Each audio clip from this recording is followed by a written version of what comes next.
Welcome to the deep dive. I'm Liam, and joining me today is the brilliant Lisa. Hey, great to be here. And yeah, really thrilled you're joining us too for, well, another journey into these insights, right? The ones that can genuinely change how you navigate daily life. Absolutely.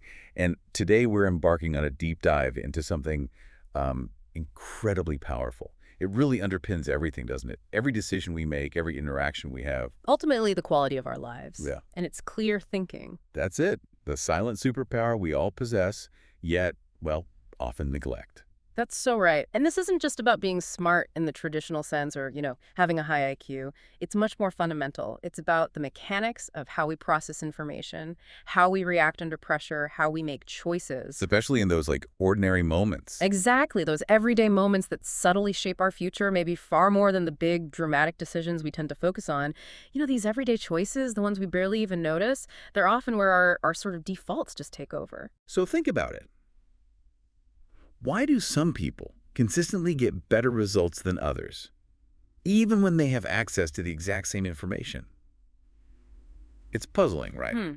And why do we sometimes react in ways that we, instantly regret? Then we wonder, what on earth came over me? Yeah, that feeling. And maybe most importantly, how can we be more right more often? Especially when the stakes are high, not just, for our careers, but for our relationships, our well-being, our whole sense of self. That's the core question. Right.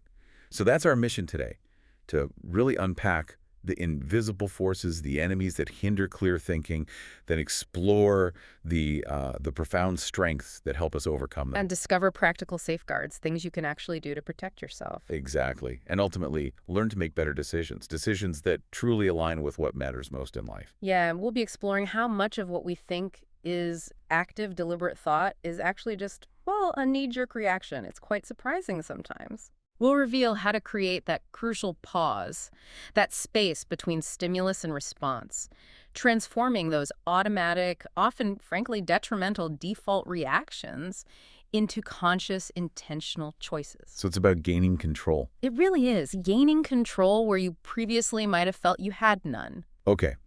Get ready for some eye-opening insights, I think. Some surprising anecdotes that really reveal universal truths and actionable strategies, stuff you can apply immediately. Yeah, this isn't just about accumulating knowledge. It's really about transformation. Let's truly unpack this. All right, so to begin our journey into clear thinking, it's essential to understand what stands in its way first. Yeah.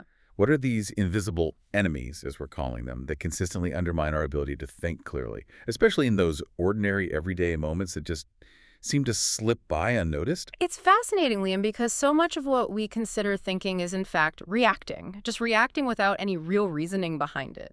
And these reactions, they're often prompted by these ancient biological instincts, hardwired into our DNA over millennia, designed to preserve our species. Right, fight or flight type stuff. Exactly. Incredibly effective in a primitive world, dominated by immediate threats. But in our complex modern lives, they frequently lead us astray. When we simply react, our position weakens, our options narrow, and, well, the situation frequently just gets worse. So backfire. Often, yeah. The fundamental insight here is that true clarity comes from ritualizing a response to these automatic triggers. It's about creating that crucial space for deliberate, intentional thought, not just reacting on impulse. Okay, so if our brains have these deep-seated factory settings, these defaults, what are some of the primary ones, the ones that our minds automatically execute when triggered, unless we consciously, intervene? Where do we typically lose control? Well, the first and perhaps the most immediate, the most visceral one is the emotion default. This is all about how powerful feelings like anger, fear, frustration, even, intense excitement can compel us to act immediately, often making situations dramatically worse. It's that moment, you feel it, right? When your biology, not your rational mind, is truly in charge. You feel that surge. Yeah, that surge. And before you know it, words are out or an action is taken, and then boom, regret follows because there was no pause, no time for deliberation. We've seen examples of this, haven't we? Playing out on big stages and in very personal ways. I mean, think about Matthew Emmons, the Olympic rifle shooter. Oh, that story. Yeah. Incredible talent, right? Poised to win his second Olympic gold. Final round, aims, fires, bullseye. But then 0 points. Devastating. Why? He shot at the wrong target. Oh my goodness. And he admitted afterwards he usually checked the target number through his scope, a crucial, simple verification step. But in that high-pressure emotional moment, his words were, he was just worrying about calming myself down. Ah, so the emotion took over the process. Exactly. His overwhelming focus on managing his emotion, rather than sticking to his established process, made him skip that vital step. And the takeaway is, well, it's profound, isn't it? Intense emotions don't just derail focus. They can make us skip the fundamental checks, the basics, that ensure success. It just renders all the effort pointless. It literally multiplied all his progress by 0 in an instant. Yeah. And on a more personal and just incredibly tragic note, there's the story of a former colleague, Steve. Yeah. One evening, he was having dinner with his parents, and the conversation turned to politics, taxes, you know how it goes. Oh, yeah. Risky territory. It got heated, and Steve's emotions just took over. He said things he probably didn't mean, things that, well, couldn't be unsaid, and that was the last conversation he ever had with his parents. Oh, no. On their way home, their car was struck head-on by a drunk driver. Neither survived. Wow. It's a memory that just haunts him to this day. An ordinary moment, right? The dinner conversation. But with profound, irreversible consequences, all shaped by an unthinking emotional reaction. That's incredibly stark. A reminder that unchecked emotions can just undo years of careful progress, inflict lifelong regret. Instantly. So it's not about suppressing emotions entirely then. Yeah. Because that feels impossible, maybe even unhealthy. No, not at all. You can't just switch them off. It's more about acknowledging when they're hijacking your brain, recognizing that feeling, and then learning to manage your response to them. The response, okay. Yeah, you can't eliminate the feeling, but you can choose how you act on it. But, beyond raw emotion, there's another powerful internal force often at play, often tangled up with our feelings. And that's the ego default. The ego default, right? This is that powerful, often unconscious drive to promote and protect our self-image, at all costs sometimes. It's about, appearing successful over actually being successful. The appearance versus reality thing. Exactly. Even if it means distorting reality or making remarkably poor decisions. It's that deep-seated desire we all have to feel important, knowledgeable, and, well, always right. It's that inner voice whispering that you know more than you do, or maybe that you're too important to admit a mistake. And this shows up in, well, countless ways, doesn't it? I mean, we see it in the person at a talk on, say, homelessness. They hear a brief overview, and suddenly they're confidently declaring how easy to solve this incredibly complex issue would be. Right. Brimming with what you might call unearned confidence. Yeah, based on such a superficial understanding. It's a stark contrast to those with real, hard-earned knowledge who actually understand the immense depth and difficulty of the challenge. And the ego, it often rushes us to judgment, doesn't it? It makes us think low chance events are 0 chance, blinding us to critical risks because admitting risk might feel like admitting weakness. Or think about characters in fiction or history, like Carlo Ricci from The Godfather. Classic example. Feeling his, low status within the powerful Corleone family, driven by wounded pride and this insatiable ego. He made unforgivable betrayals. Why? Because he desperately wanted a role that matched his inflated self-perception. His daily indignation, his feelings slighted, set off a chain reaction that destroyed him and others around him. And similarly, Benedict Arnold's infamous betrayal of the American cause, so much of that was driven by long-harbored resentment about his social standing, constantly reacting to slights, both real and imagined. Yeah, his desire to prove his value, his importance, even at the expense of his country. It was a tragic case of ego just consuming clear judgment. And we all have these moments, don't we? Maybe smaller scale, but still there. I remember hearing about the Mr. Rolex grocery store incident. Yes. Tell me about that one. Well, a customer driving a fancy car apparently rudely told the teenage narrator working there to hurry the flunk up because this Rolex doesn't pay for itself. Wow, charming. Right, so the narrator fires back an equally rude reply, which cost him his job. But in that moment, he felt vindicated. He immediately reorganized his internal world, feeling above Mr. Rolex, even though he was now an unemployed high school student without a car. So both of them completely defaulted to ego. Exactly. Both individuals reverted to the ego default, prioritizing feeling right over being right or being effective. And the crucial insight there, I think, is that the ego is this silent saboteur. It makes us prioritize the feeling of being right over the reality of being effective, often at a really significant hidden cost. That's a great way to put it. But, our internal desires aren't the only forces messing with our clarity. External pressures, especially from other people, play a huge role too. Which brings us neatly to the social default. Ah, the pressure to conform. The herd mentality. Precisely. The social default is that powerful, almost primal instinct to conform. It's why we fall in line with ideas or behaviors simply because others are doing it. It's driven by that deep-seated desire to belong and, maybe even more strongly, the primal fear of being scorned, ridiculed, or excluded from the group. Our brains are just wired for tribal belonging, aren't they? Absolutely. Diverging from the group carried a heavy, potentially lethal price in our evolutionary past. Yeah. Think about it in a simple way. You're at a conference, a speaker finishes, people start clapping. You might hesitate for a second, but then you tentatively join in because, well, it would have felt awkward not to. Mm-hmm. That tiny moment. That small, almost imperceptible choice. That is the social default in action.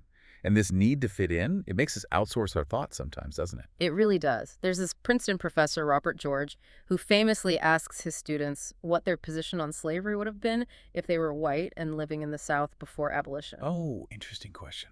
And they all, predictably, claim they would have been brave abolitionists. But, as George points out, they're likely just virtue signaling without any real cost. In that actual historical context, the social pressure was immense. They probably would have conformed to the pervasive social norms, just like most people did. It's easy to say you'd be brave when it's safe. Exactly. Diverging from the crowd comes with a very real social, sometimes even economic cost. Which is why that saying, lemmings rarely make history, resonates so deeply, right? Mm-hmm. The social default makes us afraid of being snubbed, ridiculed, treated like an idiot. And this fear of losing social capital, it often outweighs any potential upsides of deviating from the norm, even if deviating is the right thing to do. Yeah, and while there's sometimes wisdom in crowds, absolutely, mistaking the comfort of the collective for evidence of better results, well, that's a profound deception. If you do what everyone else does, you'll likely get the same average results. Best practices, by their very definition, represent the average. Warren Buffett captured this perfectly, didn't he? He noted that managers often choose to fail conventionally because, as a group, lemmings may have a rotten image, but no individual lemming has ever received bad press. Huh, that's brilliant. It highlights that perverse comfort of conformity, even if it leads straight to mediocrity. Doing something different means you might underperform in the short term. Sure, you might look foolish, but you also might just change the game entirely. The key insight here is that the social default encourages us to put our brains on autopilot. It makes us afraid of looking bad, even if it means missing out on game-changing opportunities or the chance to create something truly unique. Okay, so we have emotion, ego, social pressure. What's the last big one? The final one is the powerful pull of the familiar, the sheer comfort of what already exists. This is the inertia default. Resistance to change. Status quo bias. Exactly. The inertia default is our deep-seated resistance to change, even when that change is clearly for the better. Starting something new is hard, we all know that. But maybe less obviously, stopping something old can be just as hard, if not harder. We're just wired to maintain the status quo, to conserve energy, avoid the perceived risks of the unknown. Our brains prefer consistency, even if that consistency is, frankly, unproductive or harmful. I remember an experience early in my career. I had a significant investment in a small restaurant chain.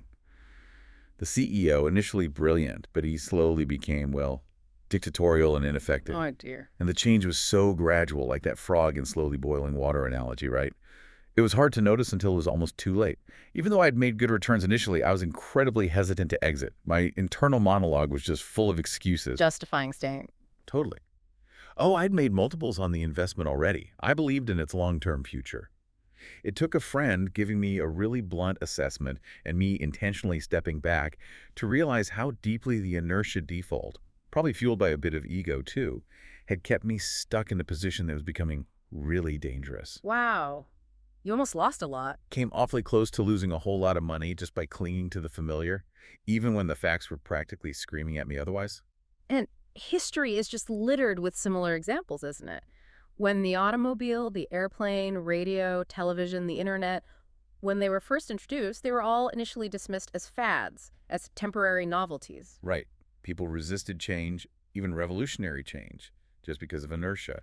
They clung to what was familiar, safe, already understood. And making public statements can create its own powerful form of inertia, too. Once you put something on the record, there's immense social pressure to remain consistent. Oh yeah, the flip-flopper label. Exactly. A politician who changes position based on new facts, new evidence, is often attacked as a flip-flopper. This fosters a profound fear of changing our minds, even publicly. It creates this powerful disincentive to adapt. Even when the facts absolutely demand it, we become prisoners of our past declarations. It's fascinating how these defaults, emotion, ego, social inertia, influenced by evolution, culture, community, they create these ingrained algorithms, don't they? These automatic programs we just unconsciously follow. Totally. It's why, for example, many of our parents or grandparents, people who might never have otherwise smoked, picked up the habit in the armed forces. Why? Simply because everyone around them did. Social default plus inertia. And then decades later, quitting was nearly impossible. Right, because their environment, their social circle, constantly reinforced that habit. And the core insight here, I think, is really important. Poor choices are often not about a fundamental lack of willpower. It's usually someone trying their best to use willpower, but just bumping up against these powerful, ingrained defaults that are pushing them in the other direction. So just trying harder isn't the answer. Often not. The true solution isn't just to grit your teeth harder, but to actively re-engineer your environment. It's about creating an intentional environment where your desired behavior actually becomes the easier path, the default behavior. That's a crucial pivot from simply trying to resist the old defaults. Okay, so we've identified these formidable enemies: emotion, ego, social pressure, and inertia. They all conspire to make us react without thinking, often making our lives harder, filling us with regret. But as you said, it's not all doom and gloom. How do we begin to fight back? How do we build the internal strengths to counteract these really powerful forces? Right, that's the crucial next step, because counteracting these defaults isn't just about raw willpower. We know willpower is often a finite resource, easily depleted by stress or fatigue. Yeah, it runs out. It does. So instead, it's about systematically building foundational strengths, internal structures, if you like, that can stand firm against our deeply ingrained biological tendencies. We need to establish new rituals, cultivate specific traits that put us in command of our reactions rather than being constantly controlled by them. Okay, so what are these core strengths? Right. And how do they directly combat the defaults we just laid out? Let's maybe start with self-accountability. Self-accountability. This means unequivocally owning your abilities, your inabilities, and crucially, your actions and your inactions. It's the profound opposite of running on autopilot, right? Or constantly succumbing to external pressure, or just blaming others. Taking responsibility. Yes, but it's more than that. It's embracing the powerful realization that it's all your fault. Now, that sounds harsh. Yeah, a bit. But it's not meant in a condemning or guilt-tripping way. It's actually incredibly empowering. It means there is always something you can do to better your position. It's about accepting that while you don't control everything that happens to you, you absolutely control how you respond to everything. I remember a stark example of this from early in my career. I was working on this critical piece of software for, well, a covert operation. I was exhausted, stressed, kept getting pulled into other projects. Classic situation. Totally. And when my colleague confronted me about a missed deadline, I just launched into this whole litany of excuses, right? Meetings, a director's priority, even a bus stuck in the snow. I was just full of what you call that ego-defending energy. Protecting yourself. And he just cut through it, said, "That's bullshit. It is your fault. Stop making excuses." And then the killer line: "Do what needs to be done, or we'll have to call off the entire operation because of you." Wow. That's blunt. Incredibly blunt. But honestly, it snapped me right out of my defensive state. It was exactly what I needed to hear. That's a tough lesson, but such an essential one, because you were spending all your precious energy defending your self-image, right? Rather than actually solving the problem at hand. Sure. It reminds me of what Jeff Bezos wisely stated. Complaining is not a strategy. You have to work with the world as you find it, not as you would have it be. Right. Stop arguing with reality. Precisely. When you stop bargaining with how the world should work and simply accept how it does work, solutions often just appear. It's fundamentally about prioritizing outcome over ego. My own mentor really hammered this home when I missed out on a promotion I thought I deserved. I was complaining, naturally, about how unfair it was, talking trash about the decision maker. Been there. Yeah, and he just cut me off, said, "You're refusing to accept something that already happened, and that's crazy." He explained that all the energy we pour into defending ourselves comes at the direct expense of the very thing that would actually make the situation better. That's so true. And he gave me this simple question to ask myself. Will this action make the future easier or harder? That question is such a powerful guardrail against that defensive reaction. It shifts your focus from proving you're right to ensuring you get the best possible outcome. So the ultimate insight here is that accountability isn't blame. It's actually empowerment. It's the liberating recognition that you always have agency, you always have a choice in your response. And accepting responsibility for your present situation, even if the past wasn't your fault, is usually the fastest path to creating a better future. And accountability also extends to our inactions, right? The things we don't do. Oh, absolutely. My father taught me this when I was about 13. I was just standing by, watching my friends tease a classmate. I wasn't joining in, but I wasn't stopping it either. Just watching. The bystander effect. Exactly. And later, my father told me very quietly, you chose to be there, and you chose not to stop it. You're responsible for your choices. The things you choose not to do often matter just as much, if not more, than the things you actively choose to do. That's powerful. Okay, so to be truly accountable, you first need to deeply know yourself, which I guess brings us to the next strength, self-knowledge. Precisely. Self-knowledge means developing an accurate, unflinching understanding of your strengths, yes, but also your weaknesses, your true abilities, and your fundamental limitations. It's about knowing what you know, and crucially, what you don't know. And acknowledging those unknown unknowns. Exactly. The things you don't even know you don't know. If you never find yourself saying, I don't know, you're probably dismissing things that surprise you or rationalizing away negative outcomes instead of truly trying to understand them. Self-knowledge is the antidote to ego. I saw a remarkable display of this once. A very successful real estate investor friend of mine was listening to this seemingly compelling investment pitch. Sounded great on the surface. He listened patiently, asked a few sharp questions, then simply said, look, I don't know anything about that particular space. I like to stick to what I know. He understood his precise circle of competence, his boundaries, even when the opportunity looked incredibly lucrative to everyone else in the room. And that likely saved him from potential disaster. Probably. He knew his limits. Charlie Munger articulated this perfectly. When you play games where other people have the aptitude and you don't, you're going to lose. You have to figure out where you have an edge and stick to it. And self-knowledge isn't just about hard skills, like knowing real estate. It's also about knowing your vulnerabilities to those defaults we talked about. Like knowing you get snappy when tired. Exactly. Or knowing you're acutely sensitive to social pressure, or you get defensive when criticized. Knowing these specific weaknesses allows you to proactively guard against them, maybe by setting rules or building safeguards, which we'll get to. The profound takeaway here is that self-knowledge is your most potent defense against irrationality. It's like the map that reveals both your power and your pitfalls, allowing you to operate from a place of true, grounded strength. Okay, so with self-knowledge, you can then begin to exercise genuine control, which leads us, naturally, to self-control. Yes, self-control. This is the profound ability to manage your fears, your desires, all your other powerful emotions, rather than just being, as the source material puts it, like corks bobbing around in the waves of an emotional sea.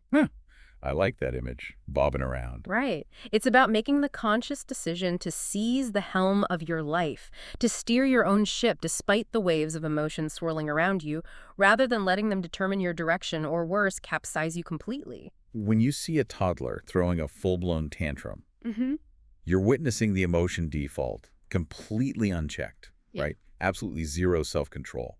The frightening thing is many adults are only marginally better sometimes, reacting with similar impulsivity, just maybe slightly more sophisticated justifications. It's true. Self-control is about creating that crucial space, that pause for a reason to enter the equation, rather than blindly following raw instincts. It might not always feel exciting or immediately gratifying in the moment. Delayed gratification. Exactly. But disciplined consistency is a far, far more powerful predictor of long-term success and well-being than sporadic bursts of emotional intensity or effort. The core insight here is that self-control isn't about suppressing your feelings, becoming some kind of robot. It's about mastering your response to them, building the internal discipline to make intentional choices, even when your immediate urges are screaming for something else entirely. And cultivating that self-control, that discipline, must surely help build the next crucial strength, self-confidence. Absolutely. They're deeply linked. Self-confidence is that quiet, deep-seated trust in your abilities and your inherent value to others. It's what allows you to think independently, to stand firm against external pressure, and crucially, to understand that not all results are immediate. It gives you the patience to focus on doing what it takes to earn them eventually. You see it developing kids, right? Yeah, Mastering simple skills like pulling up a zipper or tying their own shoes. Each little mastery builds a foundational layer of, I can do this. exactly. And crucially, genuine self-confidence allows for profound humility, confidence without humility. That's usually just overconfidence, which is really just a close cousin of ego. Right, it's brittle. It is. Truly confident people have the strength to admit weaknesses, to acknowledge when others are better at something, and to readily ask for help when they need it. It's about prioritizing what's right instead of who's right, completely bypassing that ego default that tries to prevent you from acknowledging any deficiencies or needing assistance. There's a really powerful anecdote I read about a CEO candidate. She was one of 2 finalists for a major executive role, and they were both tackling this really difficult strategic problem the company faced. Okay, high states. Very. Her rival presented a simpler, lower cost, and frankly, objectively better solution, though it was complex and carried some execution risk. Initially, she spent a lot of energy defending her own, less optimal idea. She was clearly on the wrong side of right, as you put it earlier. Ego kicking in. Totally. But then the board asked her a pointed question. Which solution would you prefer if you owned 100% of this company and couldn't sell it for 10 years? And that reframing, it forced her to think purely about the best outcome for the company. She realized she had to support her rival's solution. And what happened? Her genuine self-confidence allowed her to prioritize the company's best outcome over her own ego. And guess what? She ultimately got the CEO job. Her ability to put the mission first was seen as true leadership potential. That's a perfect example of real confidence in action. And confidence also comes from how you talk to yourself, your internal dialogue. I remember working with someone who was terrified before a difficult presentation. We focused on their breathing, calmed them down, and then I asked them to simply list past hardships they'd successfully overcome, tough exams, previous presentations, times they were scared, but did it anyway. Reminding them of their own track record. Exactly. Helping them recall that they have this deep internal repository of courage and competence to draw upon. Confident people, fundamentally, don't obsess over what others think. They aren't afraid of standing out from the crowd. They're willing to risk looking stupid or being wrong in the short term because they're focused on outperforming the crowd and achieving the right outcome in the long run. The core insight here is that true self-confidence is that quiet inner knowing that allows you to act with integrity, prioritize effectiveness over appearance, and courageously choose your own path, even, and perhaps especially, when it's unpopular. Okay, so these 4 strengths, accountability, knowledge, control, confidence, they don't operate in a vacuum, right? How do they actually combine in action? And what crucial role do the standards we set for ourselves, or maybe the standards we just accept from our environment, play in all this? They absolutely work in concert. They form this powerful internal shield against those defaults. Take my own decision years ago to leave an intelligence agency, a place where, honestly, most people stay for their entire careers. Making that leap required all 4 strengths working together. How so? Well, I needed the self-confidence to believe I could figure out what came next, even though the path wasn't clear. I needed the self-knowledge to understand that, for me, time and autonomy were ultimately more valuable than money or status. I needed the self-control to maintain my daily routines, avoid rash decisions driven by fear or uncertainty, and just keep putting one foot in front of the other. And maybe most importantly, I needed the self-accountability to set higher performance standards for myself outside that structured environment than ever before. Wow. So without all of them aligned. Without all of them aligned, the inertia default, the sheer comfort and security of staying, would have absolutely kept me stuck on a path that was comfortable, yes, but ultimately deeply unfulfilling for me. And when it comes to resisting that pervasive social default, these strengths are absolutely essential too, aren't they? Oh, completely. For example, if you know through self-knowledge that you're susceptible to social pressure, maybe from pushy salespeople or even just well-meaning colleagues trying to get you to commit to something you're unsure about, you can implement a personal rule, a safeguard. Like what? Like the rule, never say yes to something important without thinking it over for at least a day. Now, this is uncomfortable in the moment, right? You might feel that pressure to agree, to be liked, to not seem difficult. Yeah, the awkwardness. Exactly. But sticking to that rule requires self-knowledge, knowing your vulnerability, self-confidence to implement the rule despite potential awkwardness, self-accountability to actually follow through on your rule, and self-control to overcome that short-term discomfort of saying, I need to think about this and get back to you. The long-term results, though, profoundly worth that momentary discomfort. That brings us directly to the whole concept of setting standards, doesn't it? The environment we're in. It really does. As the Stoic philosopher Epictetus noted centuries ago, if you consort with someone covered in dirt, you can hardly avoid getting a little grimy yourself. We unconsciously become what we're near. We subtly adopt the standards, the habits, the ways of thinking of those around us. So if your environment is filled with average, maybe complacent people, You will inevitably, unconsciously, adopt average standards. And average standards simply do not lead to exceptional outcomes. Your environment is this powerful, silent shaper of your defaults, for better or for worse. I faced this once with a colleague who consistently delivered, well, let's just say half-assed work. He knew others on the team would inevitably correct it for him. It drove me nuts. Frustrating. So I remember that story about Henry Kissinger. Apparently, upon receiving a memo from his staff, he'd repeatedly return it, just asking, is this your best work? Again and again, until the staffer truly delivered their absolute best. Raising the bar. Right, so I tried it. After a couple of iterations of me asking, is this really your best effort on this? My colleague finally delivered excellent work. And then I told him, clearly but respectfully, this level of quality, this is what I expect from you every single time going forward. The standard was finally clear. And you know what? I was never disappointed by his work again after that. That's fantastic, because the powerful insight here is that exceptional outcomes come from higher than average standards. And often these standards are best learned or reinforced by working with masters, people who demand excellence not just from themselves, but from you and everyone around them. They pull you up. Okay, so speaking of masters and learning from the best, how can we actively seek out and learn from these high-standard individuals? This seems to lead into the idea of exemplars in practice. Exactly. This isn't just about passively admiring role models from afar. It means intentionally choosing exemplars, people who embody the specific qualities, standards, and thinking patterns you wish to cultivate in yourself, and then actively practicing imitating their behaviors. You learn from them almost as if they were your personal mentors, even if you've never met them. Can you give an example? Sure. When I first started at the intelligence agency, my colleague Matt was a huge exemplar for me. He understood operating systems like nobody else had ever met, possessed this almost intuitive grasp, but he also demanded absolute perfection in his code and his analysis. He combined incredible natural talent with an unbelievable work ethic. Learning from him, just observing his rigorous approach, trying, and often failing initially, to live up to his exacting standards. It was a genuine shortcut to excellence. It helped me become proficient far faster than I ever would have on my own. It echoes what the Roman philosopher Seneca advised his friend Lucilius. Choose a role model whose authority might make even its inner shrine more hallowed. Find someone who makes you want to be better just by thinking of them. Peter Kaufman, the renowned investor, put it really simply, didn't he? He said something like, no technique has been more responsible for my success in life than studying and adopting the good models of others. It's that powerful. And these exemplars, they can be alive, they can be dead, they can even be fictional characters from literature or history whose values resonate with you. Their standards help you transcend the ones you might have inherited passively or defaulted into.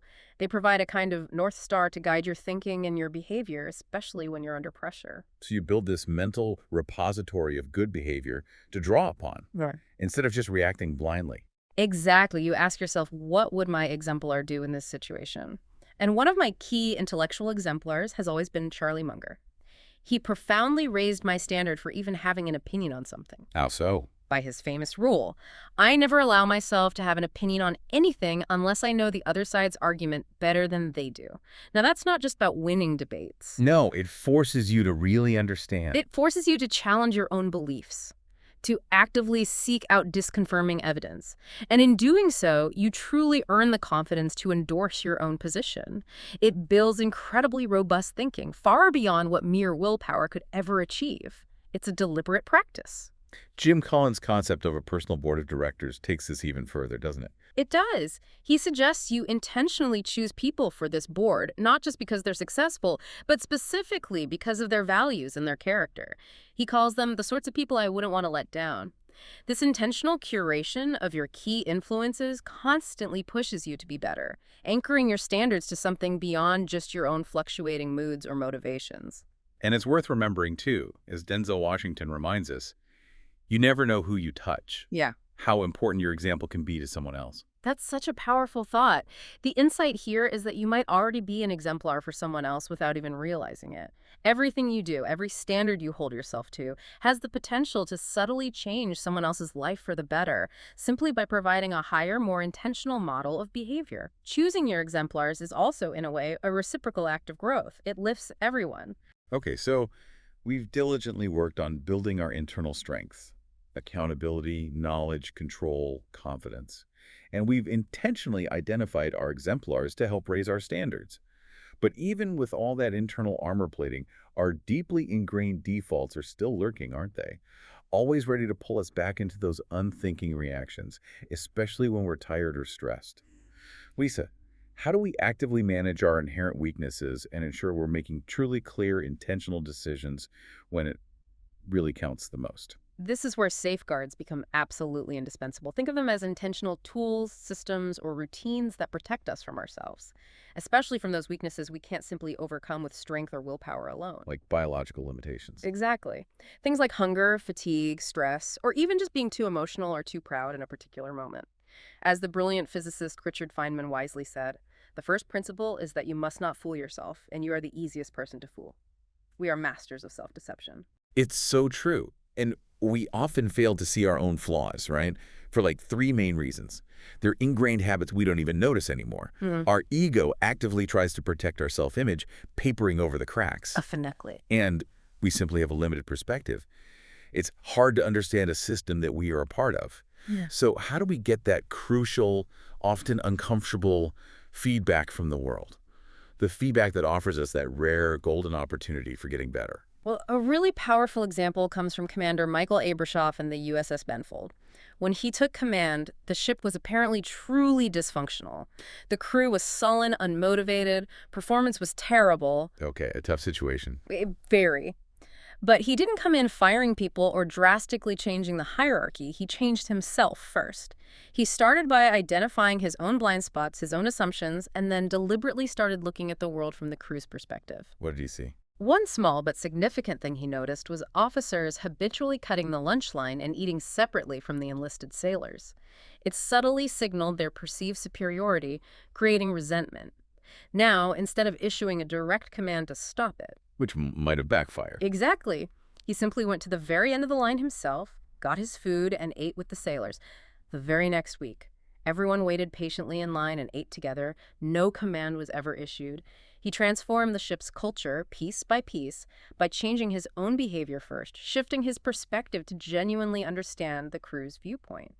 He recognized that you don't tap into people's resourcefulness, intelligence, and skills by command and control. You do it by understanding their reality and modeling the change you want to see. That's a perfect illustration of seeing your own weaknesses, your own potential contribution to the problem, and implementing a change from within. Okay, so let's get specific. What are some practical safeguard strategies that anyone listening can use to build this kind of clarity and self-awareness? Okay, first up, consider implementing rules. This is about replacing those moment-by-moment, impulse-driven decisions with clear, automatic rules. Rules that bypass momentary emotional surges or social pressure entirely. Got an example? Daniel Kahneman, the Nobel laureate, uses a powerful personal rule. Yeah. He never says yes to a request on the phone. Ever. Really? Why? He knows that in the moment on the phone, he wants people to like him, he feels that social pressure, and he would likely say yes to almost any request just to be agreeable. But by creating this simple, ironclad rule, he avoids that immediate pressure, gives himself crucial time to think, and often he finds the requests just quietly disappear or weren't that important anyway. That's brilliant in its simplicity, and it works because people typically don't argue with your personal rules, do they?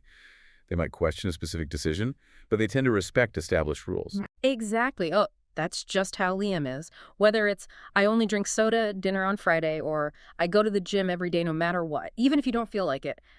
Having a pre-decided rule makes the execution path short, automatic, and far less prone to emotional hijacking or decision fatigue. It's a powerful defense against the inertia and emotion defaults. Okay, rules. What's next? Second, creating friction. This means intentionally increasing the effort required for undesirable actions, making them less likely to occur simply because they're harder to do. Making the bad habit inconvenient. Precisely. I used to fall into the terrible habit of checking my email constantly, like first thing in the morning. It would just hijack my most productive time from important, focused work. So I made a bet with my colleagues. I told them I'd buy them all lunch if they caught me with my email open before 11 a.m. Huh. Did it work? It worked like a charm. That competitive urge, combined with the potential social cost and embarrassment, created just enough friction to consistently keep me focused on my most important tasks during my peak hours. Since behavior naturally follows the path of least resistance, adding even a small amount of friction to unwanted actions is surprisingly effective at making the desirable behavior the easier default option. Okay. Friction. Number 3. Third, actively shifting your perspective. We all see things from our own particular point of view, right?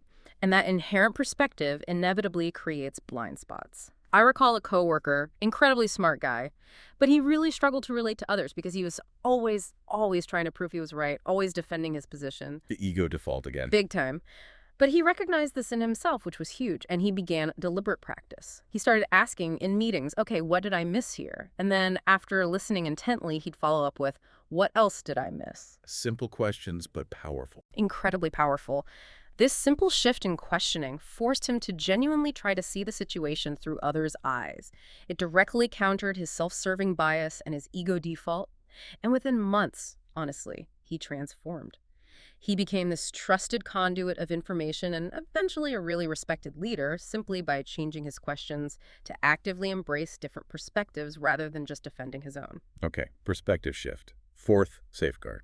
Fourth, making the invisible visible. Our memories, as we know, are notoriously unreliable. They get subtly distorted over time, often by our ego trying to make us look better or smarter in retrospect than we actually were in a past situation. Right. Rewriting history in our heads. Exactly. So to counter this, a really powerful safeguard is simply to write down your thoughts, your reasoning, your expected outcomes at the very time you make a significant decision.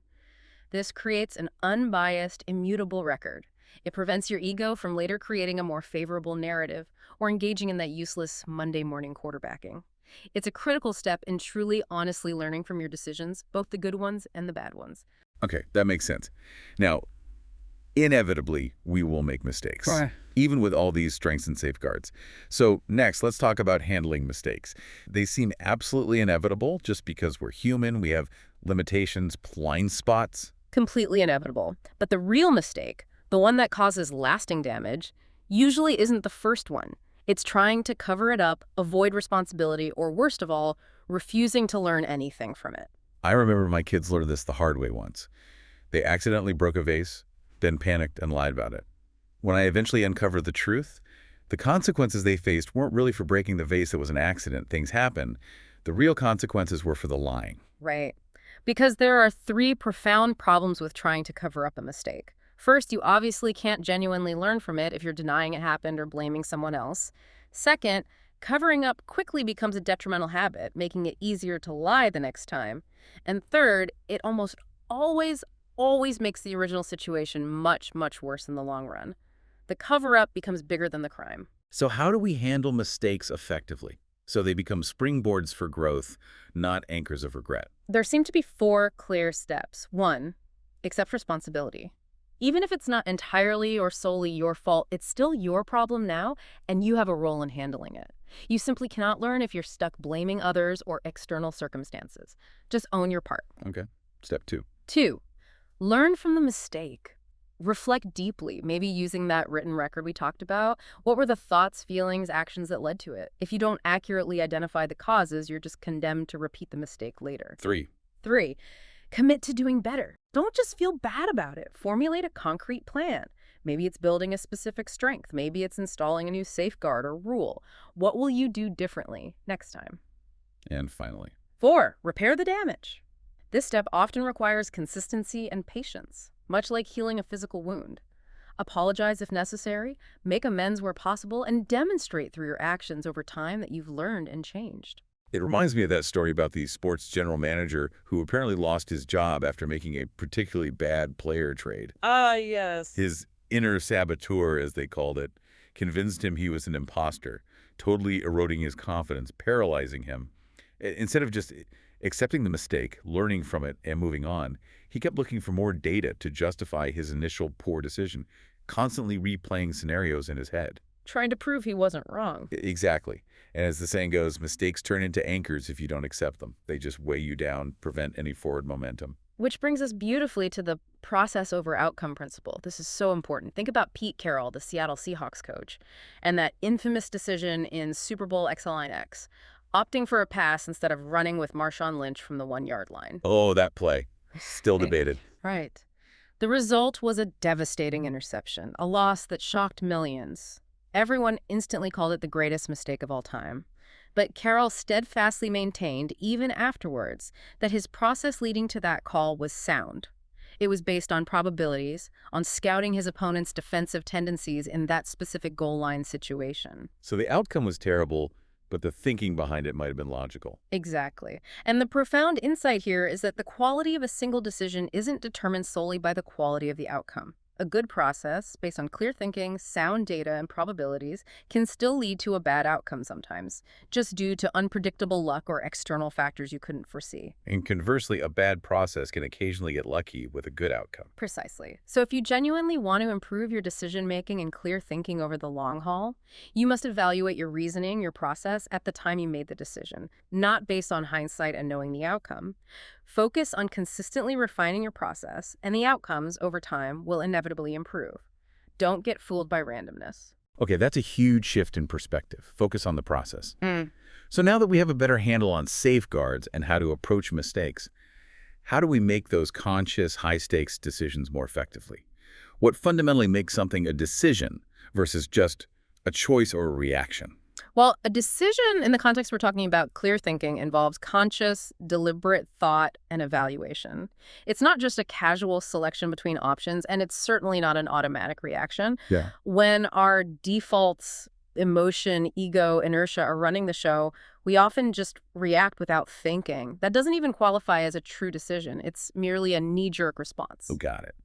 So the first, and you could argue the most critical step in any effective decision-making process, must be to define the problem correctly. Absolutely critical. If you don't get the step right, everything that follows is built on a shaky foundation. Yeah. You will inevitably end up solving the wrong problem, or more commonly, just treating the symptoms instead of addressing the underlying root causes.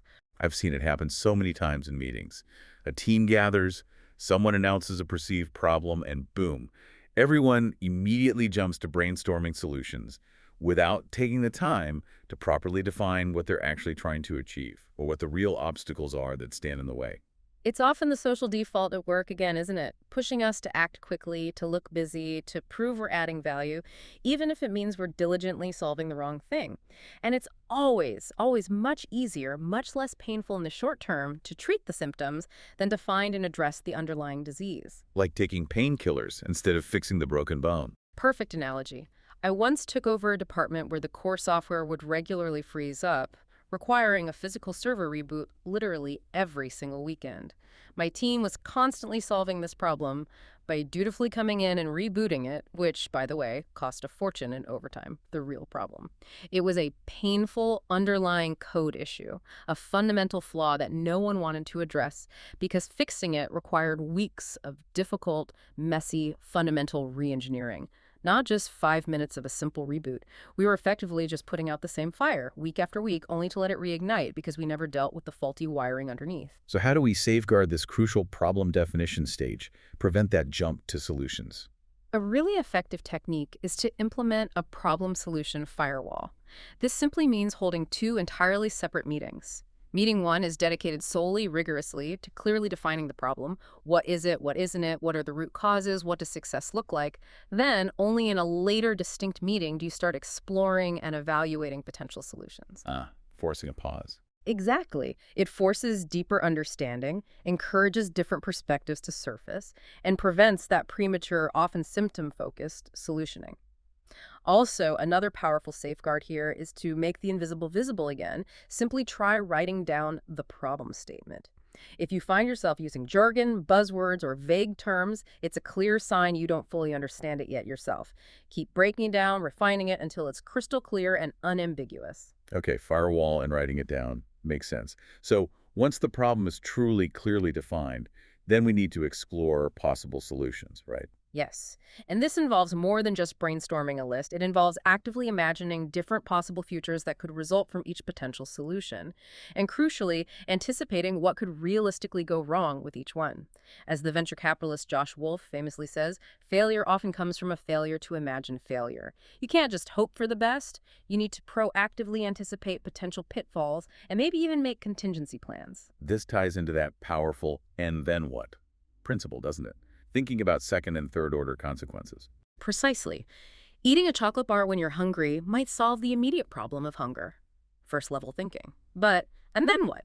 An hour later, you likely experience a sugar crash, which negatively impacts your afternoon productivity. Second level thinking. And maybe long-term health effects. Third level. We see this play out on larger scales, too. Some historical analyses suggest that certain large-scale initiatives, like maybe parts of the U.S. involvement in Afghanistan, focused heavily on short-term projects, build a school, build a road, without sufficiently considering the long-term sustainability. The "and then what" wasn't thoroughly explored. Who maintains the school? Who pays the teachers? Who secures the road? Billions might have been wasted as infrastructure fell into disrepair because those second and third order consequences weren't adequately planned for. We can apply the same second-level thinking to complex personal decisions, too. Consider Maria, a data scientist who unexpectedly lost her executive job. She has a few options. 2 low-paying job offers right now, considering going back to grad school or perhaps trying to launch her own consulting practice. Her goals include a high salary eventually, remote work flexibility, quality family time, and maybe doing work that feels socially responsible. Okay, lots of competing priorities. Exactly. So applying "and then what" to each option reveals critical information she didn't even know she needed. If she goes back to school, okay, and then what? What are the second-level outcomes if it goes well, or if it goes poorly? Does she actually acquire skills that companies are hiring for right now, or does she just accumulate a mountain of debt for a credential that isn't in demand? Thinking through these layers deepens her understanding, helps her avoid potential future problems, and uncovers necessary information she wouldn't have even considered otherwise. And when exploring solutions, we need to be careful not to fall into the trap of binary thinking, right? Just seeing things as either. Oh, that's a huge trap. Our brains love simplicity, so we often default to just 2 options. A or B, stay or go, yes or no. But the world is rarely that simple. There are 2 effective safeguard strategies against this. First, imagine one of the options is completely off the table. How does that help? Well, say you're stuck agonizing between staying at your current job or leaving, maybe because of a difficult coworker. Now imagine leaving is not an option for some reason. You must stay for the next year. Suddenly, what new creative solutions open up within the stay option? Maybe initiating that hard conversation you've been avoiding with the coworker, or negotiating a transfer to a different team within the company, exploring working remotely more often. This thought experiment reframes the problem away from a simple binary and often reveals entirely new paths you hadn't considered. Okay, removing an option, what's the second strategy? Second, actively come up with both-and options. Roger Martin, the renowned business theorist, calls this integrative thinking. Instead of automatically thinking X or Y, challenge yourself. How could we achieve X and Y? Can we keep costs down and simultaneously invest in a superior customer experience? Can you stay at your current job for stability and start a side hustle that fulfills your creative passions? Like the Four Seasons hotel chain example. Exactly. They famously refused the binary choice between being a small, intimate boutique hotel or a large, amenity-rich chain hotel. They asked, how can we be both? They combined the intimacy and personalized service of a small hotel with the extensive amenities and global resources of a large one, creating an entirely new, highly successful operating model. This both-and approach fosters innovative, integrative thinking, breaking you free of those traditional, often limiting binary choices. And when we're exploring these solutions, it's also crucial not to forget opportunity costs, right? The hidden trade-offs. Absolutely critical, and so often overlooked. Most people focus only on the direct costs or benefits of the option they choose, not on the value of the next best alternative they implicitly lose by making that choice. Andrew Carnegie famously ordered his workers to burn train cars during a major wreck just to clear the tracks quickly. Why? Because the staggering cost of multi-day gridlock on his entire railroad business far outweighed the immediate value of the damaged cargo in those specific cars.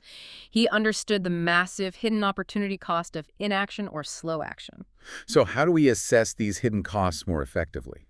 A useful framework is the three-lens principle. Ask yourself three questions about any potential option. 1, compared with what? What's the direct cost or benefit versus a specific alternative? 2, and then what? What are the second and third order consequences, as we just discussed? And 3, at the expense of what? What else could you have done with those same limited resources, your time, your money, your energy, that you are now committing to this option? Give me an example. Okay, say you're considering moving to the suburbs. Lens 1, compared with staying in the city, you might save money on housing. Okay. Lens 2, and then what? Well, longer commutes, maybe less spontaneous social life, potentially more time spent on yard work. Lens 3, at the expense of what? What are you giving up by committing to that longer commute? Maybe less time with family in the evenings, higher stress levels, fewer opportunities for attending city events spontaneously. Putting a mental or even an actual monetary price on that lost time or those missed opportunities makes those previously invisible costs vividly visible, allowing for a much more informed, holistic decision. Okay, so we've defined the problem, explored potential solutions, considered consequences and opportunity costs. Now we need to actually evaluate the options using criteria, right? Choosing the best path forward. Exactly. And the criteria you use for evaluation are absolutely critical. They must be clear, unambiguous, and decisive. And most importantly, they must consistently promote your ultimate goal, the one you defined back in the problem definition stage. Without this clarity, the evaluation process just becomes a subjective free-for-all, easily hijacked by emotion or ego. Ambiguous criteria sound like a recipe for disaster. Endless debates. Absolutely. If a key criterion is something vague like strategic, but strategic means different things to different people on the team, decisions become playgrounds for personal biases, political maneuvering, or simply who argues loudest rather than objective evaluation against a shared goal. And sometimes the criteria used actually promote the wrong goal entirely. Like the Space Shuttle Challenger disaster. A tragic textbook example. In the pre-flight debates, the launch criteria being argued over seemed to focus heavily on political timing, meeting a tight schedule, demonstrating efficiency. The profound safety concerns raised by engineers about the O-rings performing poorly in the unexpectedly cold temperatures, those were treated as constraints to be managed or waived, not as primary non-negotiable criteria. The goal implicitly promoted was schedule adherence, not absolute safety. The result was catastrophic. And even in simpler situations like friends choosing a restaurant, indecisive criteria like people only stating negative preferences, I don't want Mexican, I don't feel like Italian, just lead to frustration and often leaving the ultimate choice to chance or to whoever has the strongest preference, rather than a reasoned decision based on positive criteria like I want great salads within a 10-minute drive. So the key insight here is about defining the most important thing. In any project, any goal, any complex decision, there can ultimately only be one single most important thing. If you find yourself identifying two or more most important things, you probably haven't thought clearly enough yet. You need to force the trade-off. And managers who become bottlenecks. Is it often because they fail to communicate the single most important criterion? Very often. They keep the ultimate decision power because they haven't clearly articulated the primary factor that should guide their team's choices in high-stakes situations. It keeps everyone dependent on them. My own mentor once showed me this flaw in my leadership. I had developed this elaborate system for categorizing decisions for my team, low risk, medium, high, but they still couldn't confidently make the high-stakes choices without constantly coming to me. He asked me a simple question. Do they truly know what you value most in these high-stakes decisions? And I realized I didn't even really know myself. I hadn't forced myself to clarify it. So we did this simple sticky note exercise.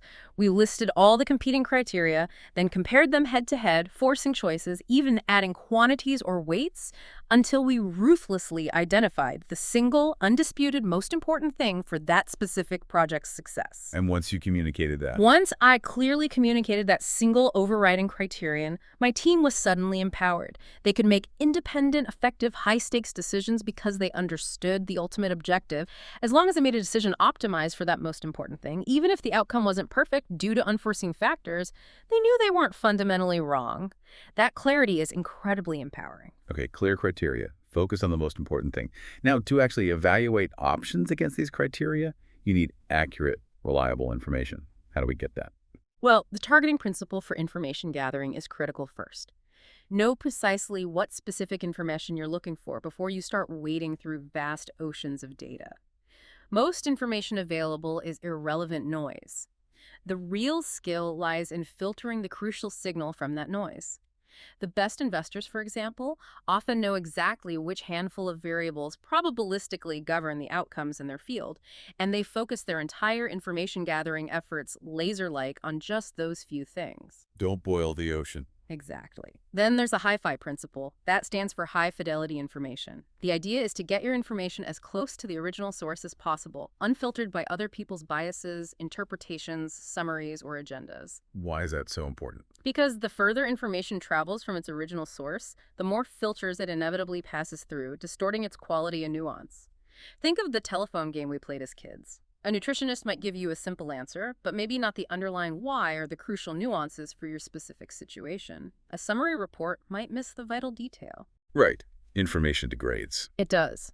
The CEO who insisted on only trusting raw hi-fi information understood this perfectly. He knew that incentives within any organization often lead people, even unintentionally, to cover up mistakes or sugarcoat unpleasant realities as information moves up the chain.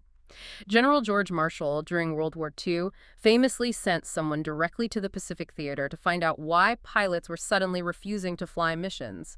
The reports coming back up the chain were confusing, the hi-fi reality.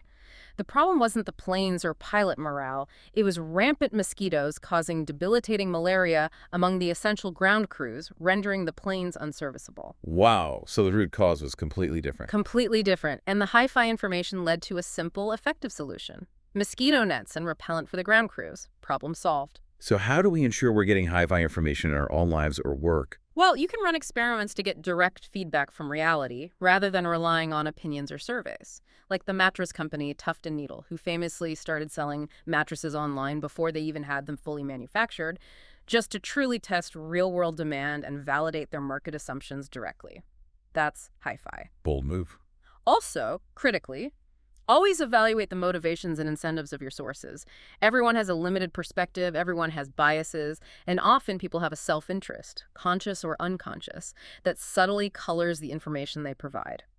Think about someone selling you a house versus an independent inspector. And importantly, ask detailed questions. Don't just ask, what do you think? Ask, how do you think?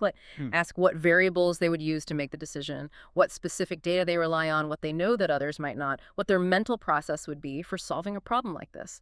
Get behind the conclusion to the reasoning. Okay, hi-fi. What about expertise? That leads to the high-X principle, high expertise information. Sometimes you just need information or advice from a true expert in the field. When I was stuck coding back at the agency, wrestling for weeks with this seemingly intractable software problem, an expert came along, looked at it, and solved it in literally 20 minutes. Why? Because he'd encountered that exact subtle, undocumented operating system bug before. Years of his specialized experience saved weeks of my flailing. One precise piece of advice from a genuine expert can cut through more confusion and wasted effort than dozens of opinions from well-meaning amateurs. So how do we effectively recruit these busy experts to help us? Any tips? Yes. A few seem key. First, show skin in the game. Demonstrate that you've already invested significant time and effort trying to solve the problem yourself. Experts appreciate that you've done your homework. Second, be incredibly precise in your ask. Don't waste their valuable time with vague, rambling questions. Know exactly what you need help with. Third, show profound respect for their time. Be concise, be prepared, and if appropriate, offer to pay for their consultation. Fourth, as we said with hi-fi, ask for their reasons. Understand their underlying mental models and process. Don't just grab their solution. And finally, critically follow up. Thank them sincerely and let them know the outcome of their advice. People like knowing they made a difference. Oh, and one more thing. Learn to distinguish real, earned expertise from slick imitators who just have the patter down, but lack true depth of understanding. Think money managers versus, say, Warren Buffett. Okay, so we've got options, we've got criteria, we've got targeted, high-fidelity, high-expertise information. Now, when do we finally pull the trigger? When do we actually do it? When do we stop gathering information and act? This often comes down to evaluating two critical factors for the decision at hand: consequentiality and reversibility. How big are the consequences if you're wrong, and how easy is it to undo the decision if needed? So low consequences, easily reversible. Make the decision fast. Learn by doing. Get a minimum viable product out the door. Launch the landing page, start the conversation. Iterate based on real-world feedback. Don't get stuck in analysis paralysis. But if the decision is high consequence and hard or impossible to reverse, Then you make it as late as responsibly possible. Continue gathering information, keep your options open, resist the pressure to commit prematurely. Think about Dr. Riedelmeyer at Sunnybrook Hospital again with the trauma patient who crashed. The initial diagnosis was hyperthyroidism, classic textbook cause. But Riedelmeyer urged them to slow down, to critically check their thinking. Why? Because while hyperthyroidism was a classic cause, it was actually an infrequent cause in that specific trauma context. That crucial pause, that resistance to a premature, high-stakes, potentially irreversible diagnostic decision. Revealed the collapsed lung. Exactly. Which could have killed her within minutes if they'd proceeded down the wrong path based on the initial, seemingly obvious diagnosis. He saved her life by making them wait, reconsider, gather one more piece of crucial data, the chest X-ray. When stakes are high and reversal is hard, you want to decide at the absolute last responsible moment, keeping your options open, like keeping a pocket open on a busy freeway so you always have room to maneuver. And how do you know when that last responsible moment has arrived? When is it time to stop analyzing and act? Often, it's when you start actively losing significant opportunities by waiting any longer. Some people call this the FLOP principle. The fear of loss of opportunity finally outweighs the fear of making the wrong choice. Or sometimes it's when you get that clear, undeniable gut feeling, that intuitive sense that the path is clear, combined with a critical piece of confirming information or data. That combination often signals true readiness to commit. Okay, that makes sense. Another powerful concept often mentioned in clear decision-making is building in a margin of safety and using bullets before cannonballs. What's that about? It's fundamentally about intentionally building a buffer against expensive surprises. Proactively preparing for the widest possible range of future outcomes, not just betting everything on the single most probable outcome. It's about humility, acknowledging that the future is uncertain. Can you give an example of failing to do this? The spectacular collapse of the hedge fund long-term capital management, LTCM, in the late 90s is a stark cautionary tale. This fund, run by incredibly smart people, including 2 Nobel laureates, generated amazing returns for years, leading investors to pour money in, going all in. But their models had virtually no margin of safety built in. They were based on hyper-efficient markets and used massive leverage. Living on the edge. Totally. When the unexpected 1998 Russian financial crisis hit, triggering market conditions their models hadn't foreseen, their thinly protected, highly leveraged bets imploded. They lost a staggering $4.6 billion in just a few months, nearly taking down the global financial system and causing financial ruin for many of their investors. Their success was based entirely on a prediction mindset, a preparation mindset, one that included a robust margin of safety for unexpected events, would likely have saved them. It's like Warren Buffett saying diversification is protection against ignorance. Exactly. Or why engineers build bridges designed to withstand loads far, far greater than the expected daily traffic, 10,000 or 20,000 tons, not just the average 5,000. They build in a huge margin of safety precisely because they don't know what unpredictable future stresses, a flood, an earthquake, unusually heavy traffic might occur. They prepare, they don't just predict. And the bullets before cannonballs idea. That's a related strategy for managing uncertainty. It means taking small, low-risk, relatively inexpensive experimental steps, the bullets, towards multiple potential options before committing fully, firing the big, expensive, irreversible cannonball at a single target. So testing the waters first. Exactly. Instead of betting everything on hiring one CEO candidate after just interviews, for example, my client Solomon had his top 2 or 3 candidates perform small, real-world test projects simultaneously over a few weeks. These were the bullets. This approach preserved optionality much longer and provided invaluable real-world insight into their actual capabilities, their problem-solving styles, how they interacted with the team. Insight he could never have gotten just from interviews. It prevented a potentially costly all-in cannonball mistake based solely on resumes and charm.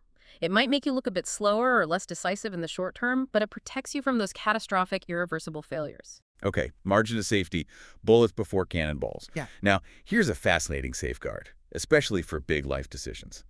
The idea to live with the decision before announcing it. Tell me about that.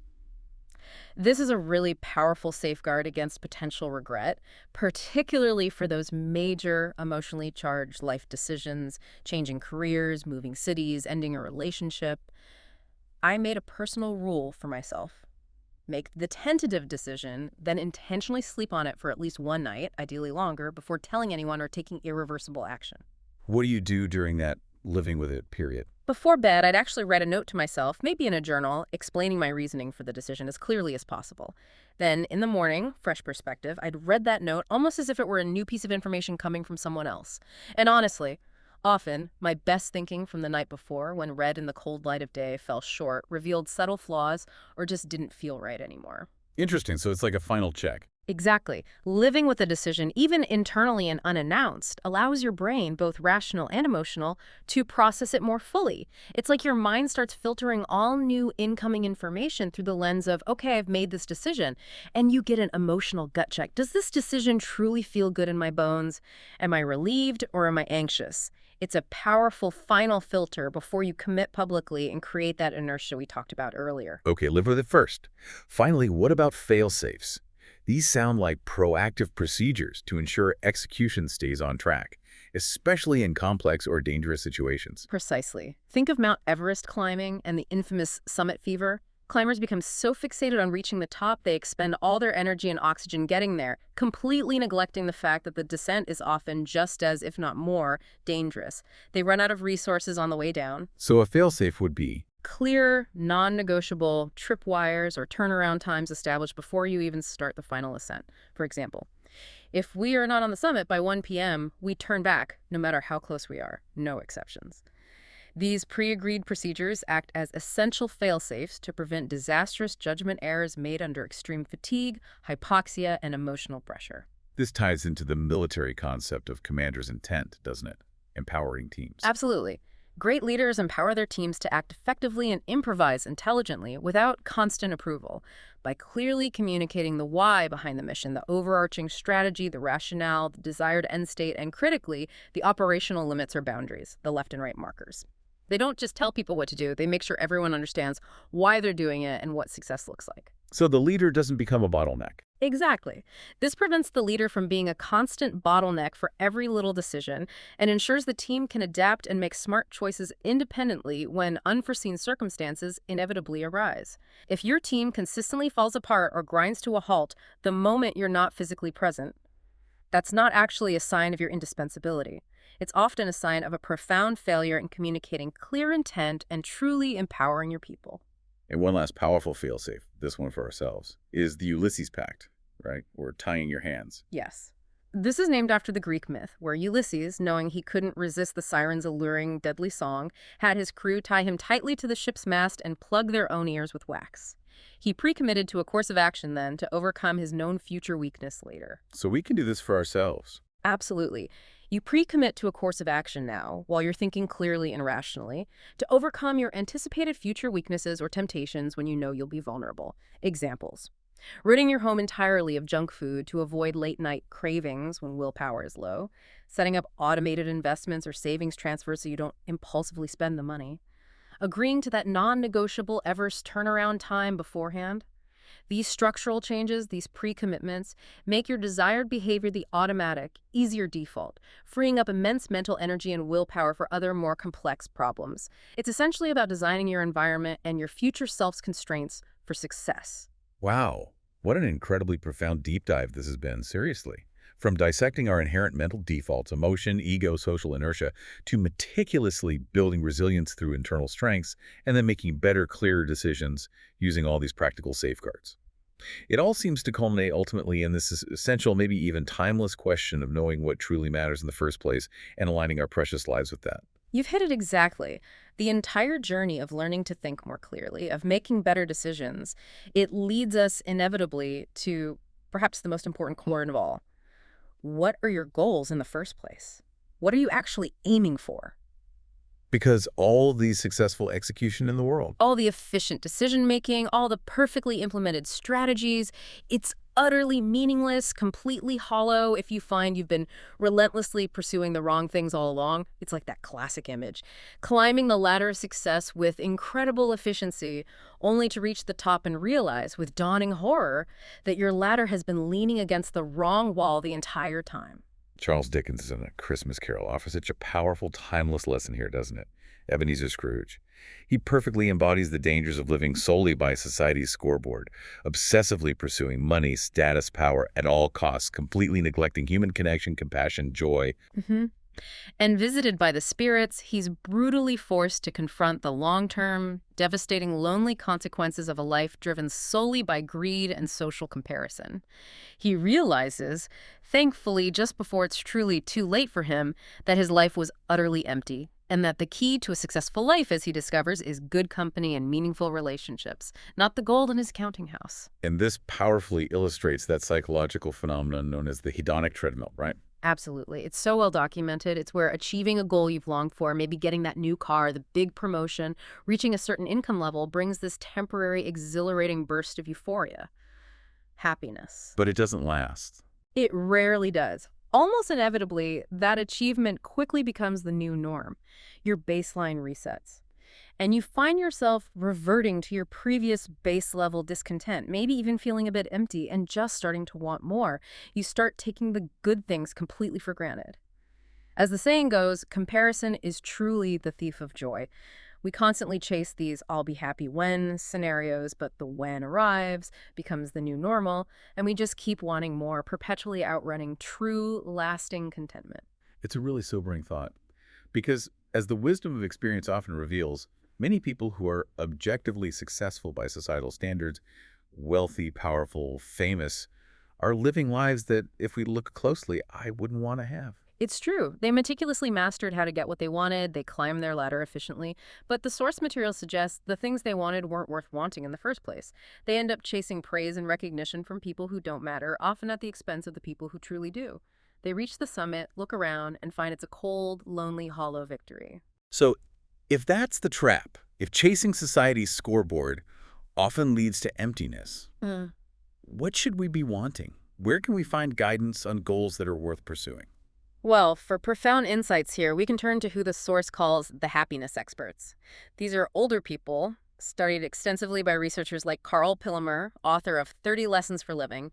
They are arguably the most credible experts we have on how to live happy and fulfilled lives, especially during hard times. Why? Because they've lived through it all. They've gained what we can powerfully call future hindsight, the wisdom that comes from looking back on an entire life lived, and we can use their hindsight as our current foresight. So what did these experts looking back say truly mattered? What was their number one lesson? Almost universally, their number one lesson was stark, simple, and urgent. Life is short. It really passes by in what seems like an instant. Now, this isn't meant to be morbid or depressing. No, it's clarifying. Exactly. It's a profound, urgent call to prioritize what actually matters now.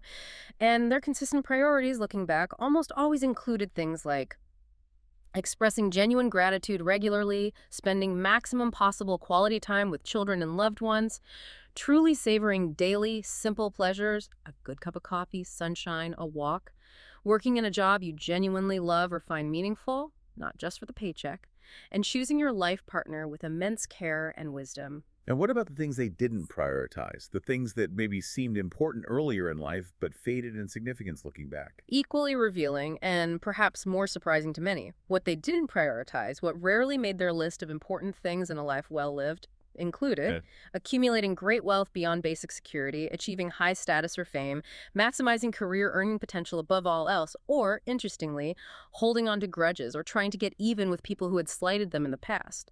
Those things just melted away as unimportant in the final analysis. And what about regrets? What was their biggest regret? Overwhelmingly, their biggest single regret was worrying about things that never happened. One elder put it simply, worrying wastes your life. All that time and energy spent agonizing over potential futures that never materialized. It echoes the Stoic philosopher Marcus Aurelius, doesn't it? He wrote something like, when you are distressed by an external thing, it's not the thing itself that troubles you, but only your judgment of it. And you can wipe this out at a moment's notice. Beautifully put, it suggests that happiness, or at least contentment and peace of mind, often becomes less about controlling external circumstances, which is often impossible, and more about mastering our internal response, our judgment, which is ultimately a conscious decision we can make. It's this powerful clarity that comes from reflecting on life's brevity, on what truly matters in the end. It leads directly to that ancient, profound practice you mentioned, memento mori, which translates quite literally to remember you must die. Yes. And again, this isn't intended as a morbid or depressing practice at all, quite the opposite. It's incredibly liberating. It's about intentionally contemplating the finite nature of life, not to induce fear, but to gain radical clarity on what truly matters to you right now, today. How can we practice this? Try a simple thought experiment. Imagine you're 80, maybe 90 years old. You're nearing the very end of your life, perhaps sitting quietly on a park bench, reflecting back. What specific memories vividly come to mind? What moments truly defined your life? It's rarely the possessions you accumulated or the hours spent scrolling on screens or the stressful commutes or the political arguments you won or lost. What does come to mind? It's almost always the rich tapestry of relationships, the unadulterated joy playing with your kids or grandkids, being truly present for a friend who is struggling, profound moments of connection with a partner, experiences of awe in nature, the feeling of having truly lived, engaged, loved. Those are the things that endure in memory. And this shift in perspective, looking back from the end, it allows us to turn our potential future hindsight into our most valuable current foresight, doesn't it? We can anticipate what we'll likely value then and live according to those values now. Exactly. Because our greatest regrets, as revealed time and again by those looking back on their lives, are almost universally about the things we didn't do more than the things we did. Missed opportunities to connect, unexpressed love or gratitude, chances not taken due to fear. The pain of failing to try, of letting fear win, apparently never really goes away, unlike the temporary pain or embarrassment of trying something and perhaps failing, which usually fades quite quickly. Steve Jobs had a powerful daily ritual rooted in this very idea, didn't he? He did. Every single morning, he would apparently look in the mirror and ask himself a simple, profound question.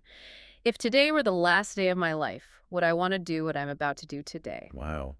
And if the answer was no, If the answer was no for too many days in a row, he knew with absolute clarity that it was time for a significant change in his life or work. It's part of what prompted him years earlier to leave a comfortable job and pursue his true passions, founding Apple. That daily memento mori check kept him aligned with what he felt truly mattered. so this perspective, remembering our mortality, it helps bridge that crucial gap between who we are right now, caught up in the day-to-day, and who we truly aspire to be, living according to our deepest values. It really does. It instantly makes small things look small, and the things that really matter start to look profoundly big. It provides intense motivation for living healthy now, being genuinely present with family now, repairing strained relationships now, not waiting for some mythical, perfect moment in the future that may never arrive. The ultimate insight here, perhaps, is that true wisdom is turning your future hindsight into your current foresight. It's the most powerful tool we have for ensuring we live a life that, looking back, leaves us with minimal regret and maximal fulfillment. So ultimately, these life lessons from death, as morbid as that might sound initially, reveal a profound, unchanging truth about clear thinking and living well. I think they do, and that truth seems to be, quote, what seems to matter intensely in the heat of the moment, the minor annoyance, the political outrage, the urgent deadline rarely matters much in the grand arc of a full life. Yet paradoxically, what truly matters in life, our core relationships, our health, our integrity, being present always, always matters, right here in the present moment. Avoiding deep regret seems to be the bedrock of lasting life satisfaction. So good judgment, clear thinking, isn't just about succeeding today or making the optimal decision for this quarter.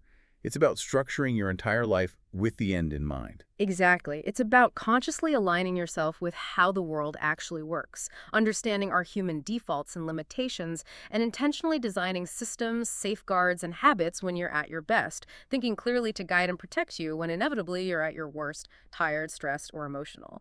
It's about playing the long game, the game of a life well lived. What an incredibly profound deep dive.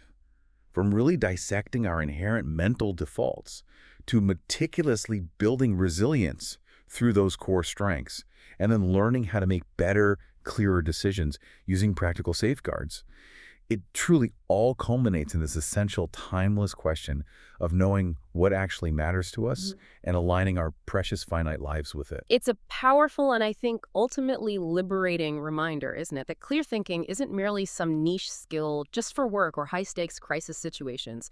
It's a fundamental way of living that profoundly shapes our happiness, the depth and quality of our relationships, and ultimately the legacy we leave behind. It's about shifting from being reactive to being proactive. It's about choosing your path intentionally rather than just passively letting circumstances or your defaults choose it for you. Exactly. And we genuinely hope this deep dive has given you, our listeners, plenty to reflect on. Maybe some powerful new tools to consider applying in your own life, and perhaps a renewed sense of purpose and clarity for navigating those crucial ordinary moments that, as we've seen, hold such extraordinary potential to shape the entire trajectory of your life. Thank you so much for joining us on this deep dive today. We truly appreciate you spending your valuable time with us, and we sincerely hope you found immense value in our discussion. Absolutely. And if you enjoyed today's insights and you want to keep exploring these crucial topics with us, please do remember to like this episode, maybe share it with a friend or family member who you think might benefit from this message, and definitely subscribe to the channel so you don't miss our next deep dive. Until next time, keep thinking clearly, keep questioning your assumptions, and keep striving consciously for what truly matters in your life. See you on the next deep dive.